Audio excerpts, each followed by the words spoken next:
Lungs அதாவது நுரையீரலில் infection கிருமி தொற்று ஒன்று வந்தால் அதை நிமோனியா அப்படின்னு சொல்லுவோம். ஸோ அதை தவிர்க்கிறதுக்கு எக்கச்சக்க வழிகள் இருக்குது. அதில் ஒரு முக்கியமான விஷயம் தடுப்பூசிகள், வேக்சின்ஸ். என்னென்ன வேக்சின்ஸ் வந்து நம்ம நுரையீரலில் இன்ஃபெக்ஷன்ஸ் வர்றதுக்கான வாய்ப்புகளை கம்மி பண்ணுறதுக்கு யூஸ் பண்ணலாம் அப்படின்றத பார்க்கலாம். வேக்சின்ஸ்ன்றது இன்ஃபெக்ஷனே வராதுன்னு கிடையாது, பட் அது வரக்கூடிய வாய்ப்புகளை கம்மி பண்ணக்கூடிய விஷயமும், அதே மாதிரி இன்ஃபெக்ஷன் வர்றப்போ அதோட தீவிரம் கொஞ்சம் கம்மியாக்கக்கூடிய பொட்டென்ஷியல் இருக்கக்கூடிய ஒரு விஷயமா மட்டும்தான். ஸோ அது போட்டால் தடுப்பூசி போட்டுட்டேன் எனக்கு இனிமேல் காய்ச்சலே வராது, லங் ப்ராப்ளமே வராதுன்றது கிடையாது. காமனாக வந்து இந்தியாவில் இப்போதைக்கு அவைலபிளாக இருக்கிறது 2 கிருமிகளுக்கான வேக்சின்ஸ். ஒன்று வந்து ஸ்ட்ரெப்டோகாக்கஸ் நிமோனியா அப்படின்ற ஒரு பாக்டீரியானால வரக்கூடிய ஒரு இன்ஃபெக்ஷன். அது வந்து நுரையீரலில் மட்டும்தான் வரணும்னு இல்லை, ஒரு த்ரோட் இன்ஃபெக்ஷனோ காது இன்ஃபெக்ஷனோ எங்கேனாலும் உண்டாக்கலாம்.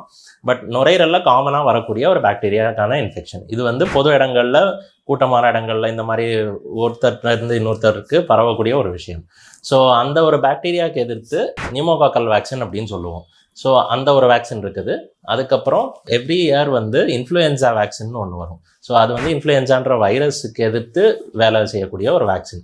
வைரஸ்ன்றது ஒரு கான்ஸ்டண்ட்டாக அது அமைப்பு உருமாறிக்கிட்டே இருக்கக்கூடிய ஒரு விஷயம். ஸோ அதுக்கான வேக்சின் மட்டும் அப்டேட் ஆகிட்டே இருக்கும் அப்பப்போ. ஸோ வர போட்டுக்கலாம். இந்த வேக்சின்ஸ் யார் போடணும், எப்போ போடணும் அப்படின்றது இருக்குது. இந்த நியூமோகாக்கல் வேக்சின்றது எடுத்துக்கிட்டோம் அப்படின்னா, இப்போ இருக்கிற சுச்சுவேஷனில் பிறக்கிற எல்லா குழந்தைங்களுக்கும் ஃபஸ்ட்டு ஒரு 1 இயரில் போட்டுடுறாங்க. ப்ரீவியஸாக இருக்க ரெஜிமெண்ட்ஸ்லாம் பார்த்தோம்னா அது பெருசாக கம்பல்சரி வேக்சினாக இல்லை. இது வரைக்கும் போட்டிருக்கோமா இல்லையான்னு தெரியல, இல்லை போடலை அப்படின்னா யாருக்கு போடணும் அப்படின்னு பார்த்தோம்னா, 65 வயசுக்கு மேலே தாண்டினவங்க பொதுவாகவே இன்ஃபெக்ஷன் வரக்கூடிய வாய்ப்புகள் ஜாஸ்தி. ஸோ அவங்க எல்லாருக்கும் இது வந்து ரெக்கமெண்டட். இதை தவிர அட் ரிஸ்க் பாப்புலேஷன். அட் ரிஸ்க்னா யார் அப்படின்னு பார்த்தோம்னா, ஆஸ்மா இருக்கிறவங்க, சிஓபிடி நுரையீரல் ப்ராப்ளம் இருக்கிறவங்க, கிட்னி ப்ராப்ளம் இருக்கிறவங்க, நோய் எதிர்ப்பு சக்தி கம்மியாக்கக்கூடிய விஷயங்கள் எதுவாக இருந்தாலும், இப்போ ஸ்டீராய்டு மாத்திரை எடுக்கிறவங்க, ஆட்டோ இம்யூன் டிசீசஸ். ஸோ இந்த மாதிரி எந்த ஒரு பிரச்சனைனாலும் இன்ஃபெக்ஷன் வரக்கூடிய ரிஸ்க் ஜாஸ்தியாக இருக்கிறவங்க இந்த வேக்சின் எடுத்துக்கலாம். இதை தவிர வேறு யார் எடுத்துக்கலாம் அப்படின்னா, இப்போ வந்து ஹெல்த் கேர் ப்ரொஃபஷனல்ஸ், அதாவது டாக்டர்ஸ், நர்சஸ், ஹாஸ்பிட்டலில் ஒர்க் பண்ணுற க்ளீனிங் ஸ்டாஃப்லேருந்து ரிசப்ஷனிஸ்ட்லேருந்து எல்லாருமே டெய்லி பேஷண்ட்ஸ்கிட்ட எக்ஸ்போஸ் ஆவாங்க. வரக்கூடிய பேஷண்ட் அவங்க முகத்திலே கூட இருமுவாங்க, அங்கே இன்ஃபெக்ஷன் பரவக்கூடிய வாய்ப்புகள் ஜாஸ்தி இருக்கும். ஸோ அந்த மாதிரி குரூப் ஆஃப் பீப்புளும் இந்த வேக்சின்ஸ் வந்து எடுத்துக்கலாம். இன்ஃப்ளூயன்ஸா வேக்சினும் ஆல்மோஸ்ட் இதே மாதிரி தான்.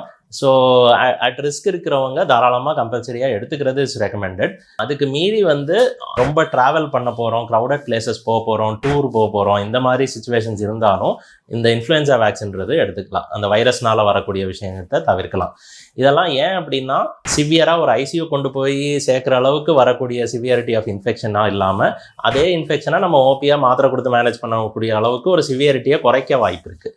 அது இல்லாமல் வரக்கூடிய ஃப்ரீக்வன்சியும் குறைக்கலாம். இப்போ ஒரு 10-15 வாட்டி இன்ஃபெக்ஷன் வர்றதுக்கு பதிலாக 1 வாட்டி 2 வாட்டி வந்துட்டு போகலாம், இல்லை அதுவும் வராமல் கூட போகலாம். இந்த மாதிரி வாய்ப்புகளை கம்மி பண்ணுறதுக்கு மட்டும்தான். இது போட்டுக்கிறதுக்கு முன்னாடி ஒரு சில விஷயங்களை செக் பண்ணிக்கணும். அதாவது எக் ப்ரோட்டீன் அலர்ஜி இந்த மாதிரி இருக்கிறவங்க, இல்லை இந்த மாதிரி வேக்சின்ஸ் போட்டு ஏற்கனவே அலர்ஜி, அனஃபிலாக்சிஸ் இந்த மாதிரி ரியாக்ஷன்ஸ் வந்தவங்க கேர்ஃபுல்லாக இதெல்லாம் சொல்லிட்டு கேட்டுக்கிட்டு தெரிஞ்சுக்கிட்டு போட்டுக்கணும்.